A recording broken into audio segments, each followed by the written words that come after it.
మీ ఇంట్లో నుండే అధిక బరువును తగ్గించుకోండి సులభంగా. కాంటాక్ట్ 9293604899.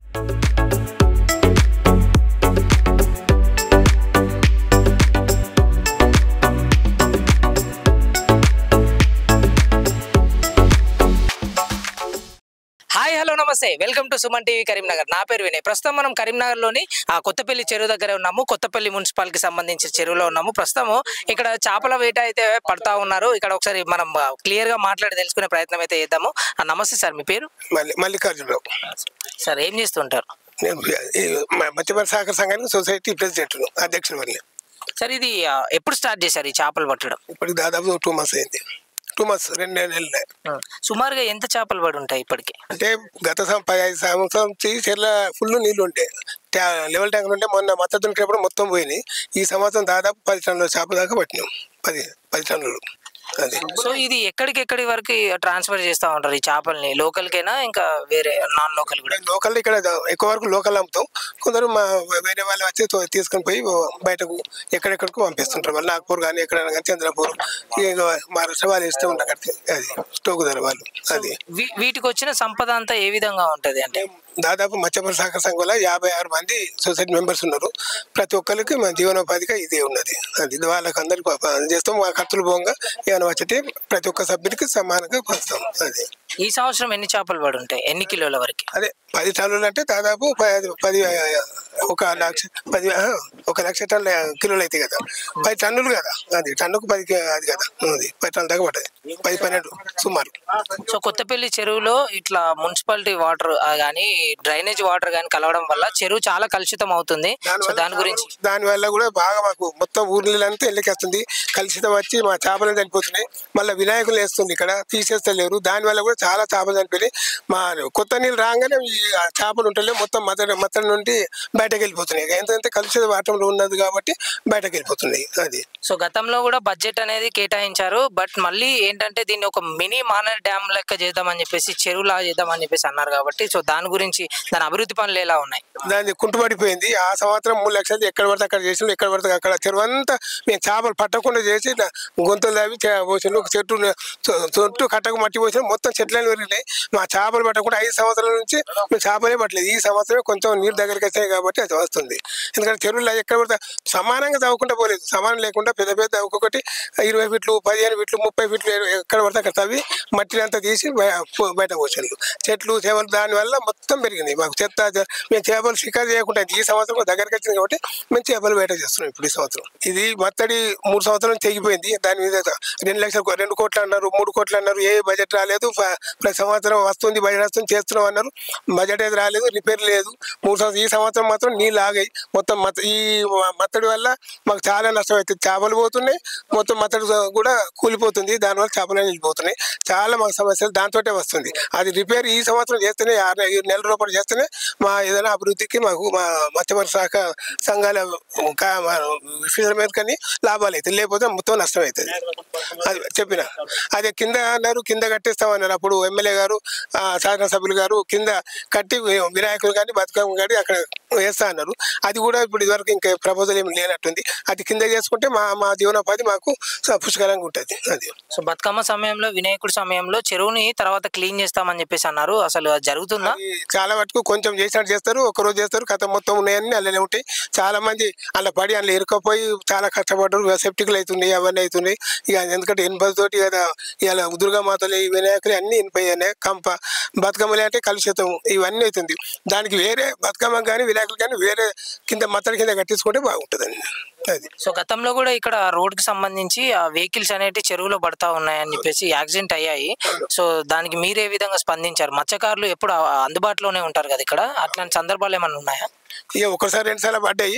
ఎక్కువ వరకు దానికి చుట్టుపక్కల రాకుండా ఏదో గ్రిల్స్ అన్నా లేదా గొడవ కడితే తెరుకుంటుంది, దానికి ఉంటుంది రోడ్డుకు. ఎందుకంటే క్రాసింగ్ కదా, ఓన్లీ బస్ స్టాండ్ దగ్గర ఉంది కాబట్టి, చెరువు కూడా దగ్గర ఉంది కాబట్టి ఏ వెహికల్ అయినా ఇక్కడి నుంచి వస్తాయి కాబట్టి టర్నింగ్ చేసేటప్పుడు ఏదో పొరపాటున ఇలా వచ్చి పడతాయి. ఎందుకంటే ఇక నైట్లో కాబట్టి నైట్లో కూడా డేలో కూడా అట్లా అవుతుంది అది దాన్ని. సో నమస్తే అండి, మీ పేరు? నా పేరు విజయ్ కిరణ్కర్. నేను ఫిషరీ డెవలప్మెంట్ ఆఫీసర్గా కరీంనగర్లో పనిచేస్తాను. ఈరోజు కొత్తపల్లి చెరువు నుంచి మేము చేపలు తీసుకొని పోయి మత్స్యశాఖ కేంద్రంలో చేప పిల్లలు ఉత్పత్తి చేసుకొని ఈ చేప పిల్లలను మన జిల్లాలో అన్ని సంఘాలకు మేము సప్లై చేస్తాము. ఇక్కడ నుంచి తీసుకుపోయిన చేప పిల్లలు అక్కడ బ్రీడింగ్ చేసుకున్న తర్వాత ఈ మన కరీంనగర్ జిల్లాలో కాకుండా మన ఒక 10 జిల్లాలకు ఇక్కడ కరీంనగర్ నుంచి హ్యాచరీ నుంచి మేము సప్లై చేస్తాము. కాబట్టి ఇక్కడ చాలా పెద్ద మంచి చేపలు ఉన్నాయి కాబట్టి బిగ్ సైజ్ చేపలు తీసుకుపోతేనే మనకు బ్రీడింగ్ కూడా బాగుంటుంది. ఈ చేపల వలన మనకు బ్రీడింగ్ చేసిన చేప పిల్లలు ఎందుకంటే తల్లి చేపలు మంచిగా ఉంటాయి కాబట్టి దాంట్లో మనకు చెరువులో తీసుకుపోయిన తర్వాత అక్కడ కూడా మనకు మంచి గ్రోత్ ఉంటుంది. గవర్నమెంట్ ఫిష్ ఫీడ్ ఫారం ఉంది కరీంనగర్ LMDలో. అక్కడ తీసుకుపోయి మేల్ ఫీమేల్ని సరిగ్గా మన సపరేట్ చేసేసి దానికి ఇంజెక్షన్ ద్వారా చేప పిల్లలను ఉత్పత్తి చేస్తాము. సో సుమారుగా 10 టన్నుల వరకు పడిందని చెప్తూ ఉన్నారు కదా, మొత్తం తీసుకెళ్తారా లేకపోతే కొన్ని వరకు తీసుకెళ్తారా? లేదండి, అంతా చేపలు మాకు అవసరం లేదు. మా దగ్గర అంటే ఇక్కడ నుంచి ఒక 4 కుంటలు చేపలు మాత్రమే తీసుకెళ్తున్నాం మేము. ఎందుకంటే ఈ చేపల పిల్లలు ఉత్పత్తి చేసుకున్న తర్వాత ఇక్కడ మన కరీంనగర్ జిల్లాలో ఉన్న చెరువులకు ఫ్రీ సప్లై సీడ్ మేమే డిపార్ట్మెంట్ నుంచి చేస్తాం. సో ఇప్పుడు ఆ చేపలకైతే ఇంజెక్షన్ ఇచ్చేసి పెంచుతామని చెప్పేసి అన్నారు కదా, దాని తర్వాత మళ్ళీ చెరువులోకి తీసుకొచ్చి వదిలేస్తారా?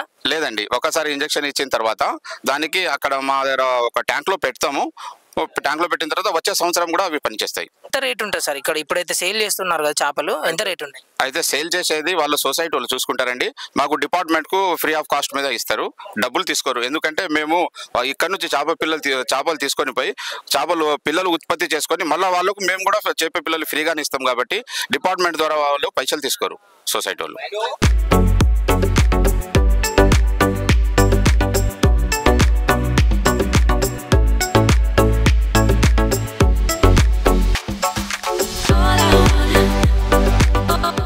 సో ప్రస్తుతం మనం ఇక్కడ చూసుకోవచ్చు వలలు అయితే లాగుతున్నారు. సుమారుగా ఎన్ని కేజీల చేపలు పడినాయి, అలాగే చేపలతో పాటు రొయ్యలు కూడా పడినట్టుగా కనిపిస్తా ఉంది. ఎక్కడ చూసినా చేపలే.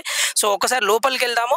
ఇక్కడ చూడండి కొన్ని చనిపోయిన చేపలు, కొన్ని బ్రతుకున్న చేపలు కూడా కనిపిస్తా ఉన్నాయి. ఒకసారి లోపలికి వెళ్దాం. ఆ లోపల చూస్తుంటే చేపలు అయితే పైకి ఎగురుతా ఉన్నాయి. పూర్తి వివరాలు అయితే కనుక్కుందాం రండి.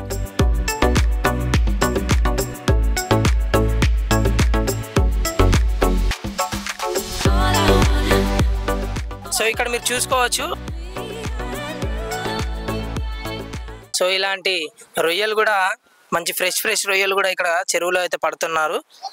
సో లోపల ఎన్ని పడ్డాయో ఒకసారి చూసుకోవచ్చు. విజువల్స్ చూడడానికి చాలా వరకు కొన్ని కింటల వరకు అయితే చేపలు పడ్డట్టుగా కనిపిస్తా ఉన్నాయి. దీంట్లో రకరకాలైన చేపలు, దాంతో పాటు రొయ్యలు ఇలాంటివన్నీ ఉంటాయి. సో అక్కడ చూసుకోవచ్చు మీరు, వాళ్ళైతే చేతిలో పట్టుకొని వస్తున్నారు చేపలు. అసలు అది ఏం చేప, అది క్యాట్ చేప అనుకుంటా, క్యాట్ ఫిష్ అనుకుంటా.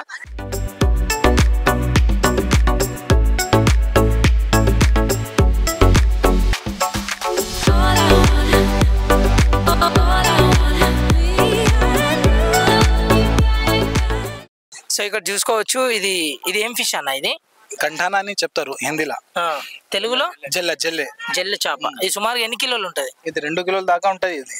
ఇది వలాకి పడింది. ఇది సుమారుగా ఎంత ఎల్లు ఉంటది? సుమారుగా ఎన్ని కిలోలు ఎల్లు ఉంటది చేపలు? అది చెప్పలేము. అది ఒక 5-6 క్వింటల్ వెళ్తుంది కావచ్చు. ఇది इसको क्या बोलते हैं तेलुगु में? रोयलू. ये झिंगा है, हिंदी में झिंगा बोलते हैं, इसको तेलुगु में रोया बोलते देखो. సో ఇలాంటి ఫ్రెష్ చేపలు అయితే ఇక్కడ ఉన్న చెరువులో అయితే పడతా ఉన్నారు వీళ్ళు. ఒకసారి ఇంకా చేపలు అయితే బయటకు వచ్చిన తర్వాత ఇంకే రకమైన చేపలు పడినాయి ఒకసారి మనం అయితే చూసే ప్రయత్నం అయితే చేద్దాం.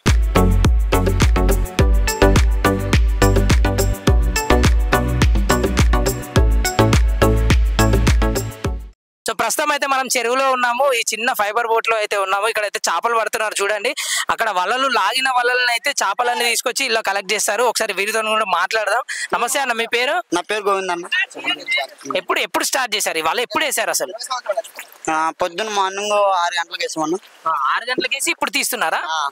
ఎప్పుడు ఎంతసేపు అసలు వలలు వేసిన ఎన్ని రోజుల తర్వాత తీస్తారు ఇవి? పొద్దున్న మార్నింగ్ వేసి ఇంకెంటనే తీస్తామన్నా. అంతేనా?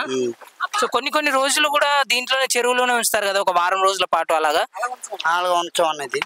ఎప్పుడు ఏ రోజు ఆ రోజు తీసేస్తాం. సుమారుగా ఎంత టైం పడుతుంది వల మొత్తం చెరువులో వేయడానికి? 2 గంటలు పట్టిద్ది అన్న. సో మీరు చూసుకోవచ్చు అన్న, ఈ సుమారుగా ఎన్ని కిలోలు పడి ఉంటాయి? మొత్తం ఒక 8 టన్నులు పడి ఉంటుంది అన్న. 8 టన్నులు పడి ఉంటాయి. సో ఇవన్నీ దీంట్లో మాక్సిమం ఏ చేపలు ఉంటాయి?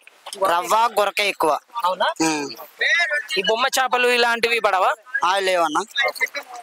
సో మీరు క్లియర్ గా చూసుకోవచ్చు మొత్తం చేపలు అయితే పైకి దూకుతున్నాయి. ఒక్కొక్కటి కూడా ఎన్ని కిలోలు ఉంటాయన్న?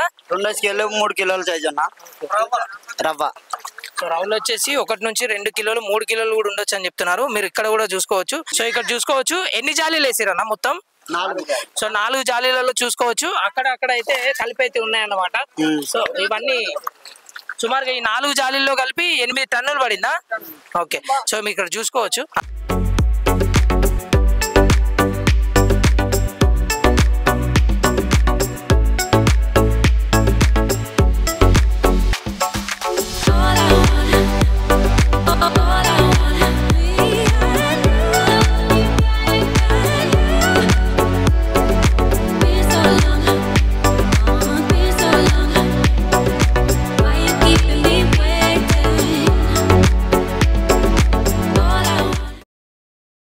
సో చూసుకోవచ్చు వలలు అయితే లాక్కుంటూ వెళ్తున్నారు అన్నమాట. ఒక 3 బార్లు 4 బార్లు ఉంటది అన్న.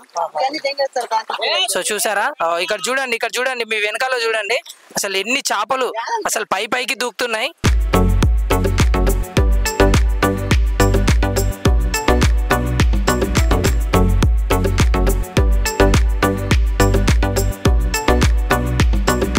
సో చూసారు కదా చేపలు అయితే ఏ సైజు లో ఉన్నాయో. సో సుమారుగా 2 కిలోలు ఇది వచ్చేసి ఒక 2 kgs అయితే ఉంటది. సో ఫ్రెష్ చేపలు ఇవన్నీ. సో ఇప్పుడు మార్నింగ్ అయితే వలేసారంట, ఈ టైంకి అయితే తీశారు. సుమారుగా ఒక మధ్యాహ్నం సమయం వరకే చేపలన్నీ బయటికి తీసి దీన్ని అయితే అక్కడికి తీసుకెళ్ళి అయితే సేల్ చేస్తారన్నమాట. సో సుమారుగా 8 టన్నుల వరకు అయితే పడినట్టుగా వీళ్ళైతే చెప్తా ఉన్నారు. సో మనం కూడా ఏమాత్రం ఆలస్యం చేయకుండా అక్కడికి వెళ్ళి ఇంకా పూర్తి వివరాలు అడిగి తెలుసుకుందాం. సో చూస్తున్నారు కదా ఇది వచ్చేసి డిఫరెంట్ గా కనిపిస్తుంది అనేది ఏం చేప? ఇది వాల్వ్ అంటారు దీనికి. సుమారుగా ఎన్ని కిలోలు ఉండొచ్చు? ఇది కిలోన్నర ఉంటది, కిలోన్నర 2 కిలోలు ఉంటది. ముళ్ళు ఏముండదు, సూపర్ ఫ్రై ఉంటది. దీనికి ఫ్రై చేసుకుంటే ఇంకా మంచి కూర అవుతుంది. సో ఇలాంటి సుమారుగా ఎన్ని పడి ఉంటాయి? అది చెప్పలేము, అది పాంట్రీలా ఉంటది కదా, అది వలలో ఉంటది, అది చెప్పలేము. దాదాపు ఒక 2 క్వింటల్ ఇదే ఉంటాయి, 2 క్వింటల్ దాకా ఉంటాయి కావచ్చు అన్ని కలిపి. కిలోకి ఎంత చొప్పున చార్జ్ చేస్తున్నారు కిలోకి? ఇది 120 దాకా ఉంటది. ఇది లైవ్ ఫిష్ 120 130 దాకా ఉంటది కిలోకి లైవ్. ఇక్కడ ఇంకా మార్కెట్ లో పోతే 150 దాకా ఉంటది ఈ పీస్. ఇక్కడైతే చూసారు కదా బ్రతికున్న చేపలను అయితే ఈ విధంగా పడుతున్నారు.